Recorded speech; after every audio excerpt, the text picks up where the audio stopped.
ফেসবুকের গুনাহ থেকে বিরত থাকার চেষ্টা করুন। ব্যভিচারী নারীর ছবিতে কখনো রিয়েক্ট বা কমেন্ট করবেন না।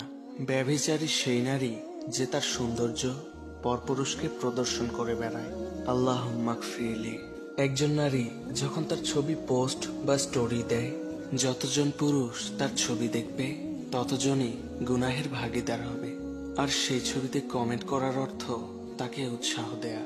কোনো অপরাধ করা যেমন পাপ, তেমনি সেই অপরাধে উৎসাহ দেয়া সমান পাপ।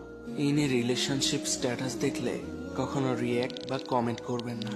ইনি রিলেশনশিপ মানে আমি অলরেডি জিনে শামিল আছি। সেই স্ট্যাটাসে রিয়্যাক্ট দেয়া বা ভালো ভালো কমেন্ট করার মানে তাকে আরো সেই কাজে উৎসাহ দেয়া। তাছাড়া আপনার কোনো বন্ধু যদি রিলেশনশিপে থাকে, তাকে এ বিষয়ে সতর্ক করুন। না বুঝলে তার সঙ্গ ত্যাগ করুন, কারণ বিচার দিবসে গুনাহগার বন্ধু শত্রু রূপে গণ্য হবে। গান বাজনায় কখনো রিয়্যাক্ট বা কমেন্ট করবেন না। গান বাজনা হলো শয়তানের বাদ্যযন্ত্র। যখন কেউ হারাম গান বাজনা বাজায় তখন সে শয়তানকে খুশি করে আর আল্লাহ তাআলাকে নারাজ করে। নাউজুবিল্লাহ। আমাদের নবী করিম সাল্লাল্লাহু আলাইহি ওয়াসাল্লাম গান বাজনা শুনলে কানে আঙ্গুল দেওয়ার নির্দেশ দিয়েছেন। তাই কেউ গান বাজনা বাজালে তাই এড়িয়ে চলুন।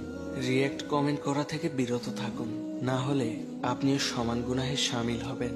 মানুষকে হাসানোর জন্য মিথ্যা পোস্ট করবেন না। হাদিসে এসেছে, যে ব্যক্তি মানুষকে হাসানোর জন্য মিথ্যা কথা বলে তার জন্য রয়েছে ধ্বংস। মানুষকে একটু হাসানোর জন্য নিজের গুনাহ বাড়াবেন না। এগুলো হয়তো আমার আপনার কাছে খুবই সামান্য পাপ, তবে আল্লাহ তাআলা আমাদের ক্ষুদ্র ক্ষুদ্র পাপেরও হিসাব নিবেন। আর একজন মুসলিম কখনো কোনো গুনাহকে ছোট মনে করে না, কেননা ছোট ছোট গুনাহ থেকেই তো বড় গুনাহের সৃষ্টি হয়। তাই সকল ছোট বড় গুনাহ থেকে বেঁচে থাকার চেষ্টা করুন।